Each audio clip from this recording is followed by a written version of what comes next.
अस्सलाम वालेकुम जी, साराना का सलाम कबूल कीजिएगा। वो एक ना नशे ही था, सिगरेट पी रहा था, धुएँ उड़ा रहा था और मुस्कुरा रहा था। किसी ने उससे पूछा कि यार तुझे अपने कल की फ़िक्र नहीं है, तू अपनी जवानी ज़ाया कर रहा है, अपना वक़्त ज़ाया कर रहा है, नशा कर रहा है और सूटे लगा रहा है और कह-कह मार रहा है, तो कल कैसे तेरा गुज़र-बसर होगा? तो वो कहने लगा कि कोई गल नहीं की, मुश्किल पेगी तो आप अपने गुर्दे बेच देंगे, असासे है मेरे पास। मुझे ये जो लतीफ़ा आज याद आया कि मैंने ये अभी दो ख़बरें मेरे सामने, एक तो पीआईए को तो खैर बेचने की तैयारियां हो ही रही हैं, कमेटी भी बन गई है और ये कमेटी जो है सारे मामलात का जायज़ा ले रही है। कुछ ममालिक ने, सब अरब ममालिक ने इसमें दिलचस्पी भी ज़ाहिर कर दी है कि हम पीआईए को ख़रीदेंगे। ये ख़बर तकलीफ़ दह बात है, हमारा कौमी असासा है, लेकिन बड़ी ख़बर जो और है वो ये कि मैं आपको पाकिस्तान के अहम तरीन मुकामात जो हैं वो भी गैर ममालिक को बेचने का फ़ैसला हो गया। ये बहुत अहम पॉइंट हैं, बहुत अहम समझ लें मराकज़ हैं जहाँ पे जो गैर मुल्कियों को दिए जाएंगे पैसे लेके।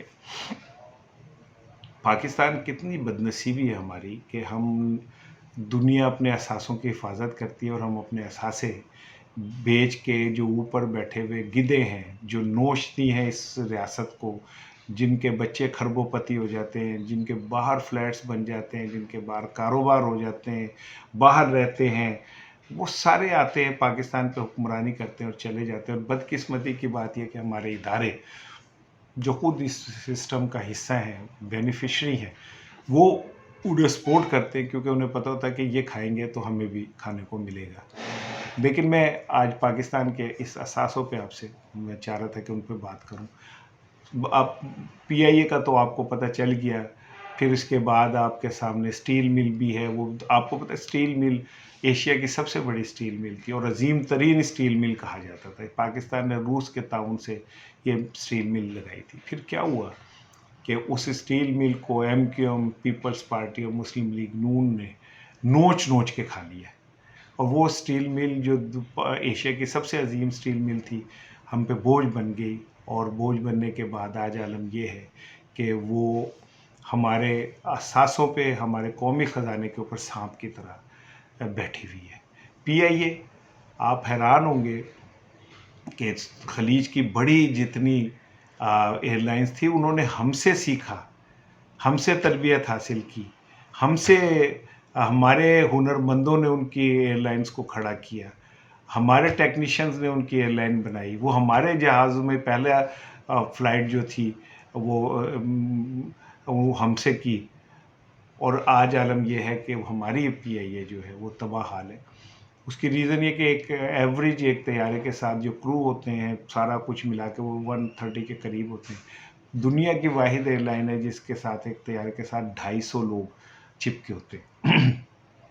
इसमें पीपल्स पार्टी की जो यूनियन है उसके हज़ारों बंदे घुसे हुए हैं, नून लीग की यूनियन के हज़ारों बंदे घुसे हुए हैं, एमक्यूएम की घुसे हुए हैं और उनको जाली फेक तनख्वाहें देने के नतीजे ये सामने आया है कि आज पीआईए बिल्कुल कोई लेने को तैयार नहीं, क्योंकि इसके ऊपर इतने ज़्यादा बोझ हैं, कर्ज़ों के लाइबिलिटीज़ हैं कि कोई लेना नहीं चाहता। लेकिन मैंने बात करनी थी अहम मुकामात जो आप देने जा रहे हैं। पाकिस्तान के जो अहम एयरपोर्ट्स हैं वो सारे गैर ममालिक को बेचने का फ़ैसला हो गया।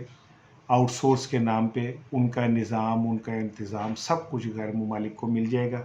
Germany, France, Holland, Qatar, UAE, Malaysia, तुर्की, सऊदी अरब, इनसे बातचीत चल रही है। और आप सोचें कि हम अपने ही मुल्क के अंदर हम अजनबी हो जाएंगे।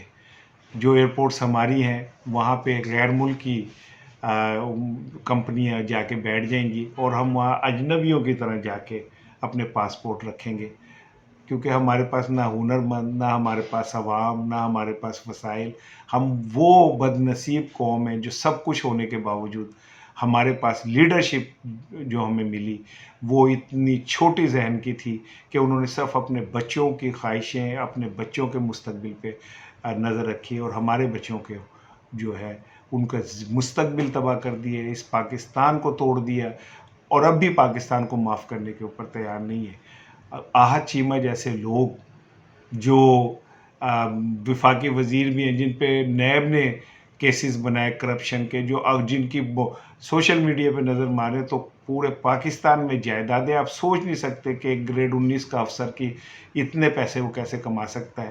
وہ اپنے بچوں کی فیس تک دینے کے لیے تیار نہیں، کیونکہ وہ سمجھتے ہیں کہ پاکستان ان سب طاقتوروں کے باپ کی جاگیر ہے، اور وہ یہاں پہ یہ جو ہم 22-24 کروڑ کیڑے مکوڑے ان کے اوپر صرف وہ حکمرانی کرنے کے لیے آئے ہیں۔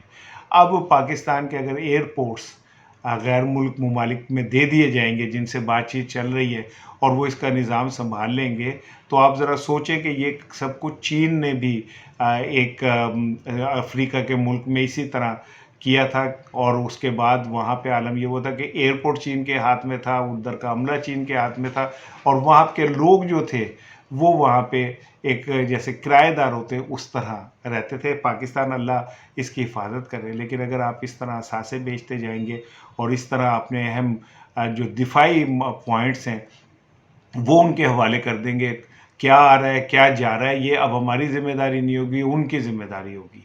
وہ جو چیز لانا چاہیں ہم ان پہ چیک نہیں رکھ سکتے، جو چیز یہاں سے وہ لے جانا چاہیں کوئی اور ان کے ساتھ مل کے لے جانا چاہے تو لے جا سکتے۔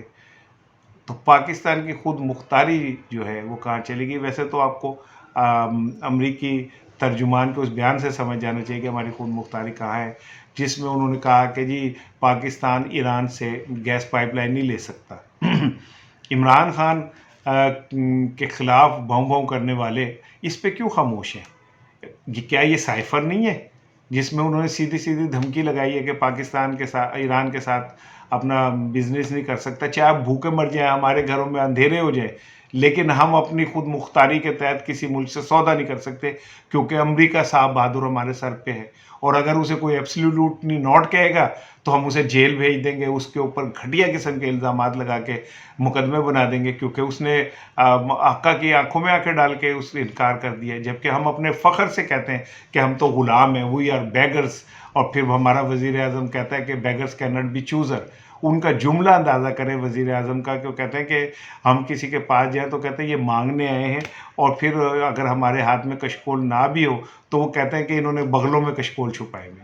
شرم کا مقام ہے، ہم دنیا کی ایٹمی قوت، 5ویں بڑے ملک، آبادی کے حوالے سے وسائل ہمارے پاس، سمندر دریا ہمارے پاس، میدان ہمارے پاس، معدنیات ہمارے پاس، پہاڑ ہمارے پاس، اور عالم یہ ہے کہ ہم مانگتے پھر رہے ہیں، بھیک مانگتے ہیں لوگوں سے، اور آج ہم اپنے اہم ترین مراکز بھی ان کے حوالے کرنے جا رہے ہیں۔ شرم کا مقام ہے۔